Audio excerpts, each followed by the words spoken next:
제2장 그러면 내가 예수를 어떻게 하랴? 빌리 선데이. 그러면 내가 그리스도라 하는 예수는 어떻게 하랴? 마태복음 27장 22절.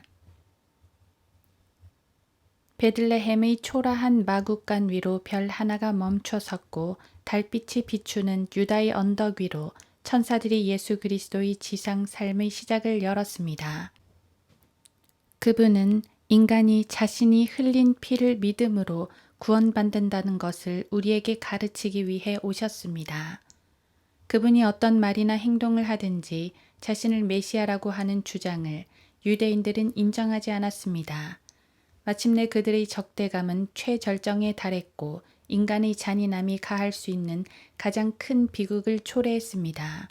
그것은 하나님의 눈이 목격할 수 있는 최악의 비극이었습니다. 바로 거짓 증거로 예수 그리스도를 살해한 것입니다. 백성이 그분을 따르는 것에 대해 시기심을 가지고 그분의 신성을 거부한 유대인들은 무슨 짓을 해서라도 그를 죽이기로 결정했습니다. 자신들에게는 삶과 죽음을 결정할 수 있는 재판권이 없었기 때문에 로마 총독인 빌라도 앞에서 그분을 고소했습니다. 예수님이 협잡군이며 폭동을 선동하는 로마 정부의 적이라고 비난하면서 빌라도를 충동질했습니다. 빌라도는 고소사항을 살펴봤지만 죽음에 처할 만한 죄를 지었다는 것을 입증할 수 없었기 때문에 예수님을 놓아줄 것을 제안했습니다. 그러나 무리는 소리 지르며 아닙니다. 그를 데려가고 바라바를 놓아주십시오. 라고 외쳤습니다. 1. 빌라도의 질문. 예수님 옆에 빌라도가 있습니다. 그의 입술에서는 오늘 제가 본문으로 선택한 말이 나옵니다. 무리가 바라바를 외칠 때 빌라도는 돌아서서 그러면 내가 그리스도라 하는 예수는 어떻게 하랴? 나는 너희의 제안대로 바라바를 놓아주었고 예수는 여전히 내 권세하에 있다고 그들에게 말했습니다. 그는 그들과 논리적으로 이야기하고자 했습니다. 그런 다음 자리에서 일어나 예수님을 붙잡아서 무리들 앞으로 데리고 나가서 물었습니다. 그러면 내가 그리스도라 하는 예수는 어떻게 하랴? 저는 예수님을 오늘 밤 여러분 앞에 모시고 나와서 빌라도가 그때 당시 그 자리에 있던 사람들에게 했던 것과 같은 질문을 여러분에게 하고자 합니다. 2. 빌라도의 고민. 빌라도는 어려움에 직면하게 되었습니다. 그의 용기를 북돋아줄 만한 많은 사건들이 있었습니다. 그의 아내가 꿈을 꿨습니다. 빌라도의 아내에 대한 이야기는 성경에서 단 한 절뿐입니다. 매우 짧게 나와 있습니다. 하나님께서 꿈으로 그녀에게 자신을 계시하셨다는 증거는 없습니다. 하나님은 파라오나 느부갓네살의 꿈속에서 자신을 계시하셨습니다. 빌라도의 아내는 존경받고 경건한 여인으로 자신의 남편이 사람들을 두려워하는 것 때문에 빠지게 될 곤경에서 구해내기 위해 계속 경계하고 있었을지도 모릅니다. 어떤 방법인지는 모르지만 자는 동안 하나님께서는 꿈으로 그녀를 불안하게 하셨습니다. 하나님께서 무엇을 계시하셨는지는 모르겠습니다. 아마도 예수님이 관련된 이 비극에서 그녀의 남편이 하게 될 역할에 대한 것이었는지도 모르겠습니다. 당시 로마의 지배하에 있던 유대인들은 빌라도의 동의 없이 예수님을 십자가에 못 박을 수 없었기 때문입니다. 그녀는 빌라도에게 사람을 보내어 이렇게 말했습니다. 이 의로운 사람의 일에 상관하지 마십시오. 그로 인해 내가 오늘 꿈에서 많은 일로 고통을 당했습니다. 그에게 상관하지 마십시오. 여기서 우리는 예수님의 성품을 볼 수 있습니다. 주님은 빌라도 앞에서 유죄를 선고받을 만한 그런 분이 아닙니다. 주님은 조용하고 순결하게 그의 권능 안에서 계셨습니다. 내가 배심원이라면 솔직하게 말할 수 있는 것은 어떤 사람의 인격이 내 판단에 큰 영향을 미친다는 것입니다. 증언석에 선 사람의 인격이 그 사람의 증언만큼이나 크게 영향을 미칠 것입니다. 브라이언이나 루즈벨트 같은 사람을 재판하는 자리에 서게 된다면 솔직히 말해서 그 사람들의 인격이 판결에 큰 영향을 미칠 것입니다. 빌라도는 그리스도의 성품을 알고 있었습니다. 또한 예수께서 행하신 기적들도 알고 있었습니다.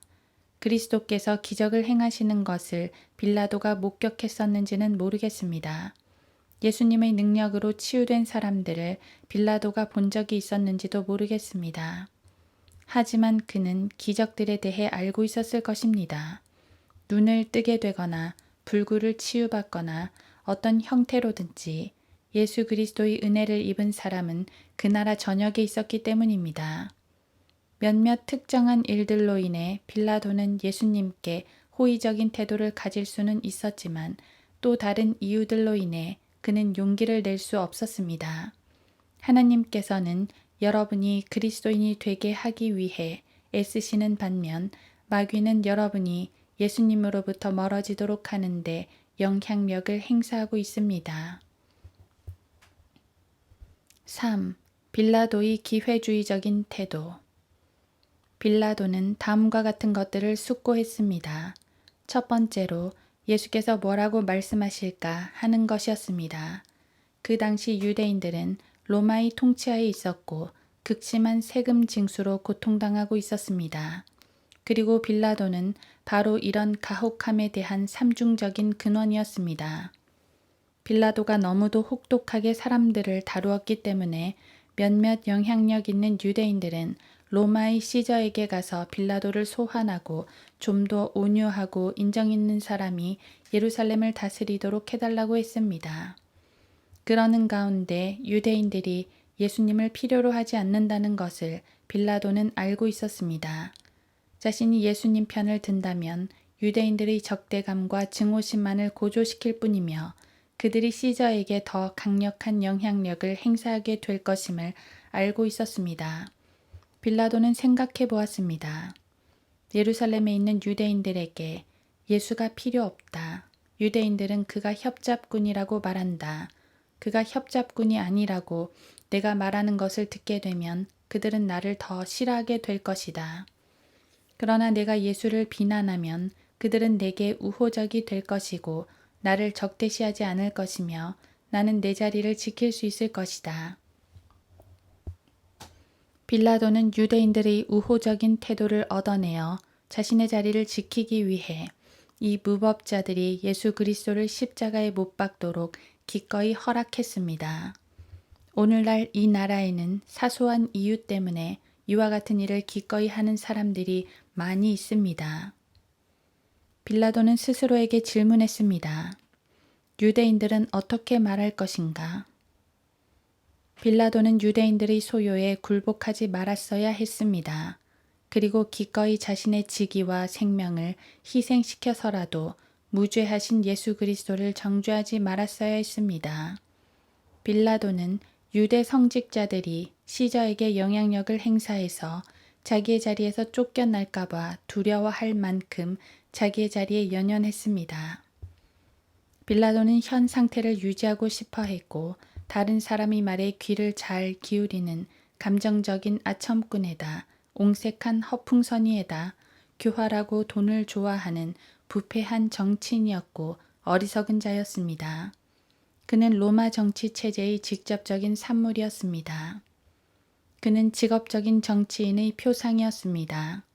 세상에서 직업적인 정치인보다 더 비열한 악당은 없습니다. 유대인들은 뭐라고 말할 것인가? 시저는 뭐라고 할 것인가? 시저의 말이 곧 법이었기 때문입니다. 빌라도는 말합니다.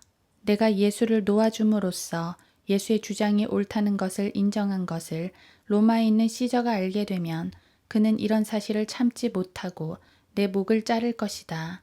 그러면 분명히 이 직위를 잃게 될 것이다. 그러나 이 예수라는 사람이 협잡꾼이고 내가 그를 십자가에 내어 주었다는 말을 들으면 내가 로마의 이익을 위해 일한다고 생각할 것이고 내 직위를 그대로 유지하게 될 것이다. 그렇게 되면 시저의 호의를 얻게 되고 이 일을 계속하게 될 것이다. 그는 예수님을 시기하는 무리들과 시저를 기쁘게 해주기 위해서 예수 그리스도를 기꺼이 희생시켰습니다. 나는 그런 사람을 경멸합니다. 그러나 그런 사람을 찾기 위해 그 옛날 빌라도에게까지 거슬러 올라갈 필요도 없습니다. 빌라도같이 비열한 사람들을 찾기 위해서는 이 도시 밖으로 갈 필요도 없습니다. 빌라도는 예수님에 대해 자주 들었습니다. 그는 편견 때문에 예수님께 적대적이었고 예수님께 유죄를 선고할 기회를 찾고 있었습니다. 예수님이 빌라도 앞에 나타났을 때 빌라도의 얼굴에 놀라는 기색이 도는 것을 상상해 봅니다.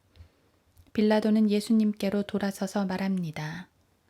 네가 하나님의 아들이냐? 예수님께서는 그렇다고 대답하셨습니다.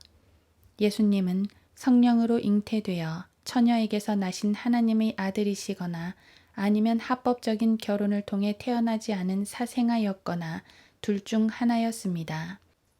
그러나 예수님이 사생아라는 저주받을 유니테리안의 주장을 버리십시오. 예수 그리스도가 하나님의 아들이 아니라면 성경이 거짓말하는 것입니다. 예수 그리스도께서 하나님의 아들이 아니라면 그는 거짓말쟁이며 성경의 모든 가르침도 거짓입니다. 그 당시 소아시아 전역에 배포되는 신문이 예루살렘에 있었다면 초기 역사가 얼마나 많이 달라졌을까 종종 상상해 봅니다. 유명 일간지의 제1면 머릿 기사로 종교적인 고집쟁이들과 부패한 정치인들이 예수 그리스도를 살해하고자 한다는 기사가 난다면 대제사장들이 얼마나 곤란을 겪었을까 생각해 봅니다. 그분은 과거와 미래의 역사에서 그 누구보다도 보통 사람들을 위해 싸우셨고 앞으로도 그럴 뿐이기 때문입니다.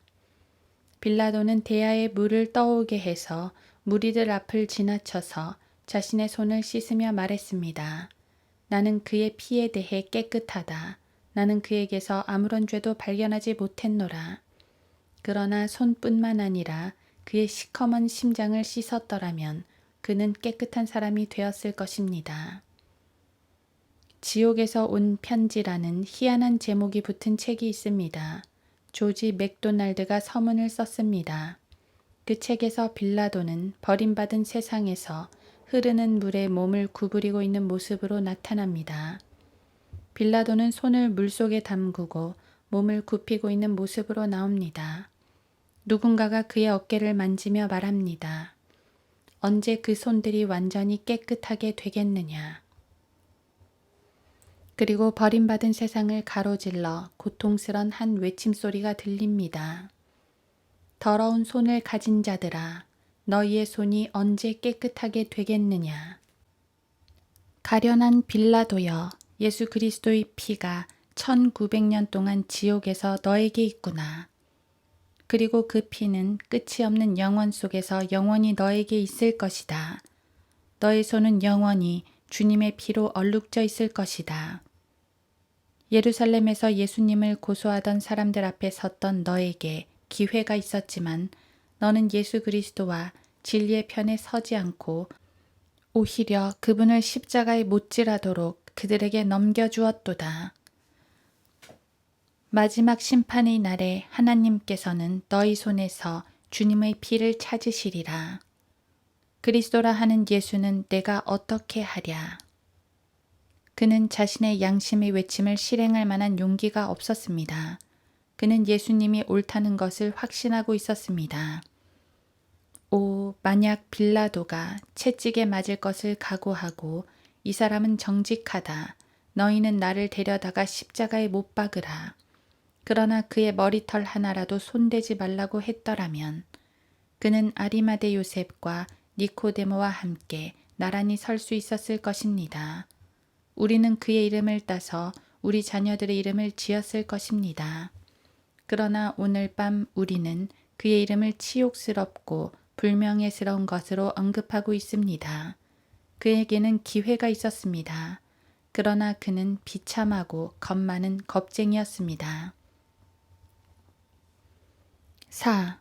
많은 위대한 인물들이 그리스도인들이다.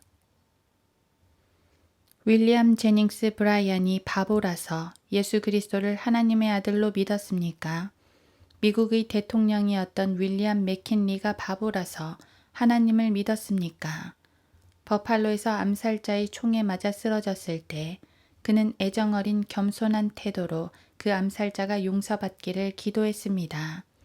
그에게 마취제를 놓고 의사가 그의 마지막 말을 듣기 위해 그에게 몸을 굽혔을 때 그는 주님께서 제자들에게 가르쳐 주신 기도를 중얼거리고 있었습니다. 그런 후 시간이 지나서 그의 상태가 더 악화되자 그의 아내를 부르러 보냈습니다. 그는 위를 쳐다보며 말했습니다. 이것은 하나님의 뜻입니다. 우리의 뜻이 아니라 그분의 뜻이 이루어져야 합니다. 맥킨리는 다시 말하기 시작했습니다.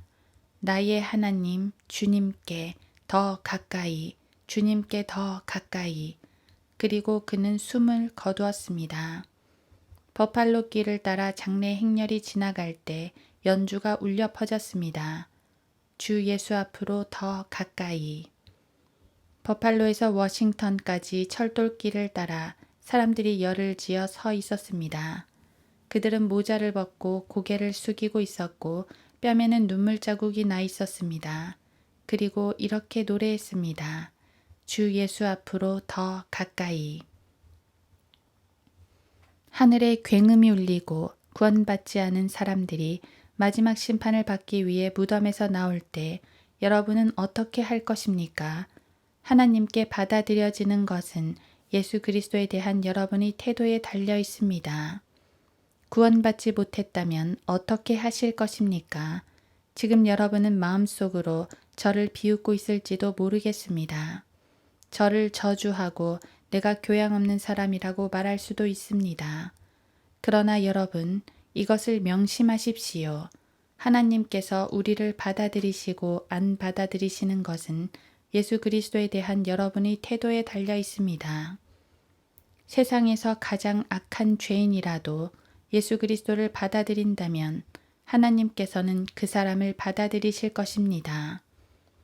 여러분이 예수 그리스도를 받아들이는 그 순간 여러분의 죄는 용서됩니다. 예수님을 거부한다면 하나님께서도 여러분을 거부하고 냉대하실 것입니다. 영국은행에는 참으로 놀라운 기계가 하나 있습니다. 그것은 영국 금화의 무게를 재는 데 사용됩니다. 영국은행은 미국은행처럼 금화를 액면가 그대로 받아들이지 않습니다. 그들은 항상 금화의 무게를 다는데 그 이유는 금이 유통되면서 마모되기 때문입니다. 일리노이즈에 친구가 한 사람 있는데 그에게는 금화 4,500달러가 있었습니다. 그는 그 금화를 시카고의 국립제일은행으로 보내 예금하려고 했습니다.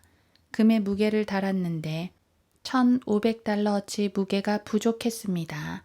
영국은행은 항상 금의 무게를 잽니다. 한 사람이 그 기계 앞에 앉아 있습니다. 금화는 작은 구멍을 통해서 분류됩니다. 표준 무게이면 오른쪽으로 떨어지고 조금이라도 모자라면 왼쪽으로 떨어집니다. 결코 실수하는 법이 없습니다. 그 기계 덕택에 영국은행은 매년 수백 파운드의 금을 아낄 수 있었습니다. 그러나 이것조차도 우리가 하나님 앞에 섰을 때 통과해야 하는 것과는 비교할 수 없습니다. 우리의 재산이나 지식의 양에 따라 분류되는 것이 아닙니다. 예수 그리스도를 받아들였느냐, 거부했느냐에 달려 있습니다. 우리가 하나님의 자녀가 되느냐, 그렇지 않느냐는 예수님과 어떤 관계를 맺었는가에 달려 있습니다. 하나님은 모든 만물의 아버지시고 사람들은 모두 형제이며 우리는 모두 한 육체라고 가르치는 이단이 있습니다. 하나님의 자녀가 아니어도 하나님의 피조물이라는 것입니다. 물론 우리 모두는 하나님의 피조물입니다. 그러나 그리스도인이 아니면 결코 하나님의 자녀가 아닙니다. 여러분은 육체로는 나의 형제입니다. 즉, 여러분도 인간이고 나도 인간입니다. 그러나 그리스도인이 아니라면 영으로는 나의 형제가 아닙니다. 하나님은 우리 모두의 창조주이시지만 예수 그리스도를 믿는 사람들만의 아버지이십니다. 여러분은 부모를 통해 태어남으로써 이 세상으로 들어왔습니다. 마찬가지로 하늘나라에 들어가려면 다시 태어나야 합니다. 여러분은 육신을 입고 태어났습니다. 마찬가지로 여러분은 영적으로 다시 태어나서 예수 그리스도를 통하여 하나님의 아들들이 되어야 합니다. 5. 예수, 모든 이름들 위의 이름. 예수 그리스도께서 여러분의 존경을 받기에 부족한 것이 있습니까? 여러분의 이상을 충족시키지 못할 만한 것이 있습니까? 여러분의 어떤 면이 더 나아져야 합니까? 예수 그리스도께 더 좋아져야 할 것이 있다고 말할 수 있겠습니까? 있다면 알려주시기 바랍니다. 그것이 무엇인지 참으로 알고 싶을 따름입니다. 어떤 사람이 말합니다. 절대적으로 결점이 없는 인물을 찾아서 내게 데려온다면 나는 그 사람을 숭배할 것이다. 나는 지상이나 혹은 지옥에 있는 모든 믿지 않는 사람들에게 예수 그리스도의 인품에서 결점이 하나라도 있으면 찾아보라고 도전하는 바입니다. 로스차일드, 록펠러, 몰간, 반더빌트, 알무어스, 아스톨스는 모두 상업과 금융계에서 강력한 힘을 가진 사람들이었습니다. 클레인, 악시스, 뉴톤, 스펜서는 모두 과학계에서 탁월한 사람들이었습니다. 시저, 알렉산더, 한니발, 나폴레옹, 웰링턴, 워싱턴, 그랜트 장군 등 이들은 모두 군사계에서 힘을 가진 사람들이었습니다. 그러나 영국에서는 왕보다 더 강하고 독일에서는 황제보다 더 강력하며 미국에서는 워싱턴이나 링컨이나 루즈벨트나 브라이언이나 제퍼슨보다 더 강력한 것이 바로 예수 그리스도의 이름입니다. 그 이름은 타소의 사울을 나가떨어지게 한 사람입니다. 그 이름은 길에서 사울의 눈을 멀게 한 이름입니다. 그 이름 때문에 뉴튼은 배의 갑판에서 나가떨어졌습니다. 세상의 5억의 인구가 그 이름의 능력과 지배하에 사로잡혀 있습니다. 그 이름은 참으로 용기를 솟게 만드는 이름입니다. 묘지나 무덤에 가서 25년이나 40년 전에 지배자의 위치에 있었던 사람들의 묘비에 새겨진 글을 읽어보십시오. 오늘날 그들을 존귀히 여기는 사람은 아무도 없습니다. 세상의 강한 자들의 이름은 모두 사라질 것입니다. 모든 위대한 사람들, 시저, 클레오파트라, 네로, 샤를마뉴, 조지 6세, 캐더린 드 메디치, 러시아의 캐더린, 루이 14세, 루이 15세, 루이 16세, 듀바리 부인, 파파듀어 부인, 그들은 모두 사라졌습니다. 누가 이들을 날마다 기억하겠습니까? 우리는 예술 속에서 그 이름을 영속시킬 것입니다.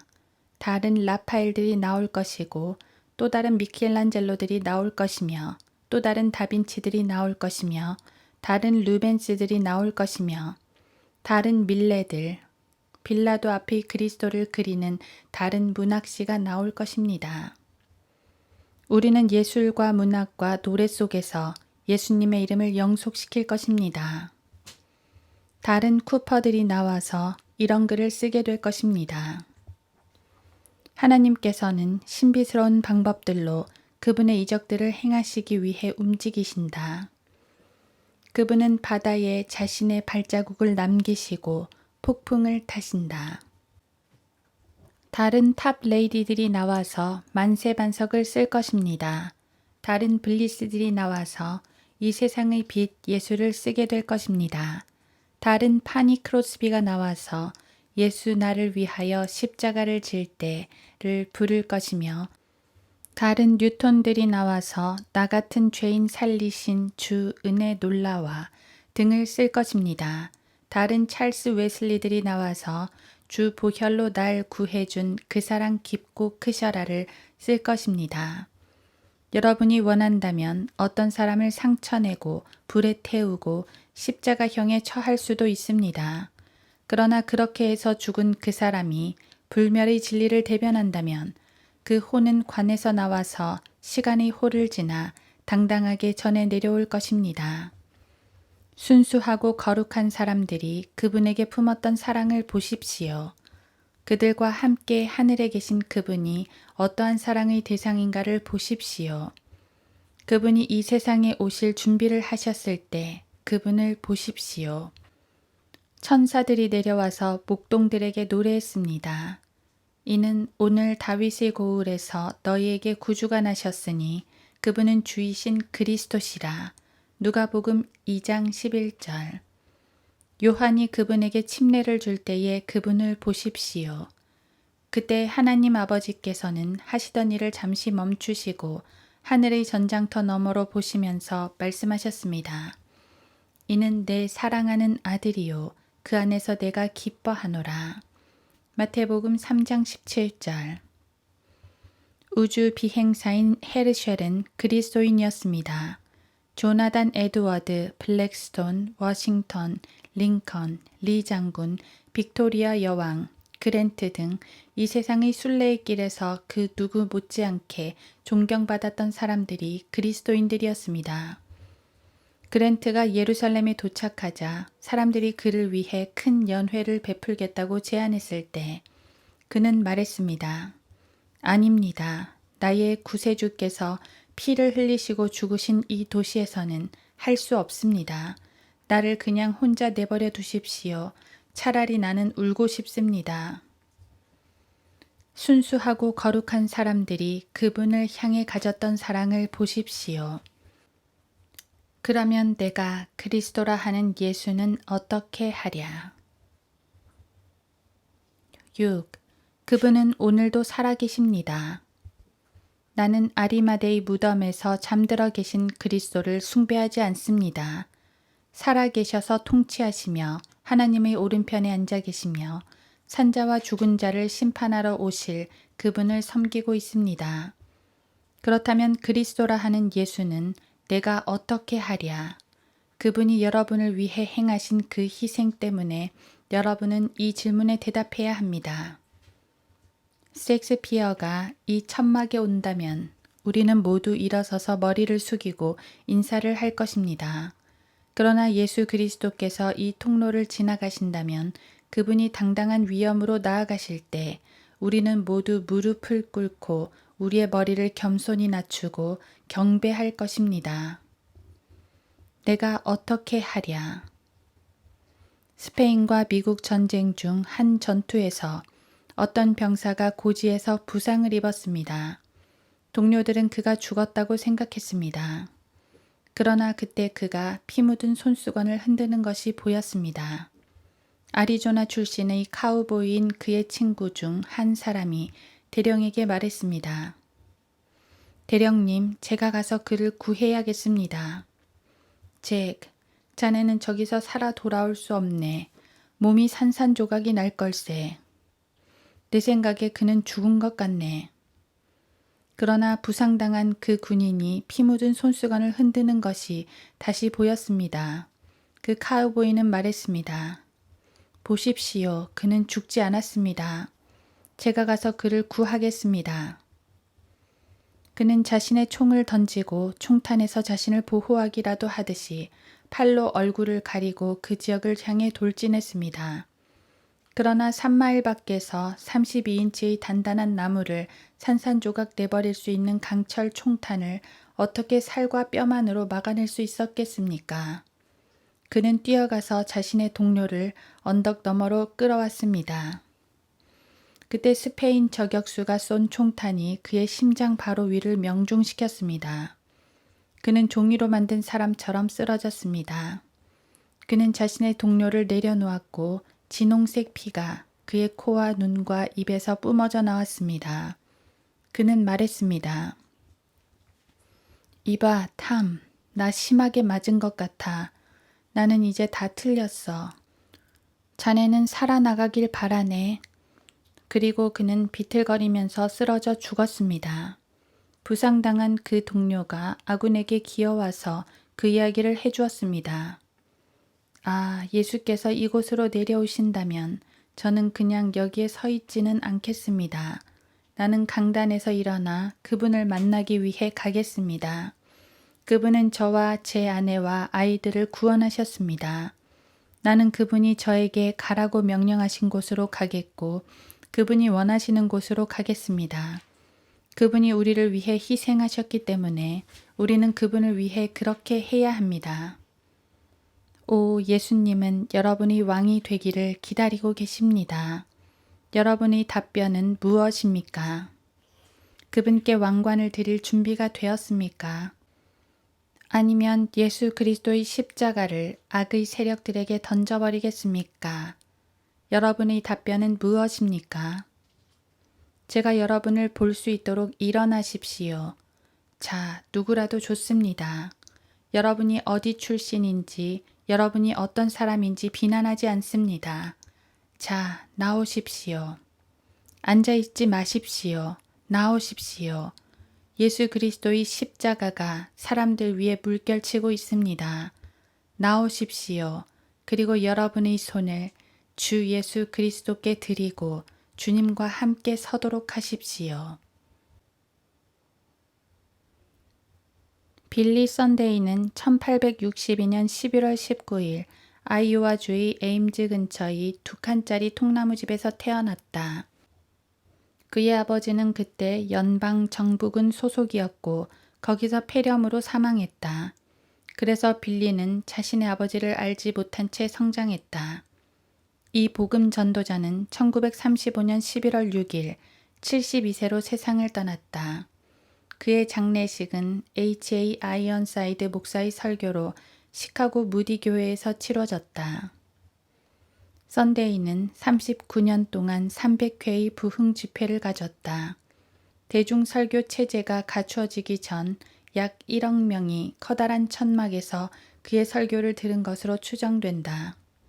그의 설교를 듣고 약 100만 명 이상의 사람들이 예수 그리스도를 구주로 믿었다. 그는 침례인 요한 이후로 가장 정열적인 복음 전도자로 생각된다. 오랫동안 그의 동료였던 호머 로데히버 박사는 그를 사도 바울 이후로 가장 위대한 복음 전도자라고 칭했다. 빌리는 회심했을 당시 시카고 화이트삭스 야구팀의 외야수였다. 어느 날 밤 빌리는 동료 야구 선수와 함께 시카고 거리에서 사람들이 노래하는 소리를 들었다. 나의 방황하는 아들은 오늘 밤 어디에 있는가? 라는 노래였다. 그 노래는 그의 어머니가 즐겨 부르시던 노래였다. 그 노래를 듣고 그는 퍼시픽 가든 미션에 가서 예수 그리스도를 영접했다. 그리고 제퍼슨 팍 교회에 합류했고 간증과 구령에 열심이었으며 헬렌 A. 톰슨을 만나 1886년에 결혼했다. 그는 좋은 보수를 주는 야구선수 생활을 그만두고 한 달에 83달러를 받으면서 YMCA에서 종교 지도자의 일을 시작했다. 복음 전도자인 윌버 체프만 박사가 빌리 썬데이에게 큰 부흥회에서 총감독자이자 조력자로서 함께 일할 것을 제안했다. 체프만은 필라델피아에 있는 베다니 장로교에서 목회를 하게 되었고 빌리 썬데이는 아이오와의 간허에서 처음으로 부흥 집회에 대한 소명을 받게 되었다. 그는 8일간 설교를 했고 거기서 300명 이상이 회심했다. 빌리의 복음 전도자로서의 사역은 그렇게 시작되었다.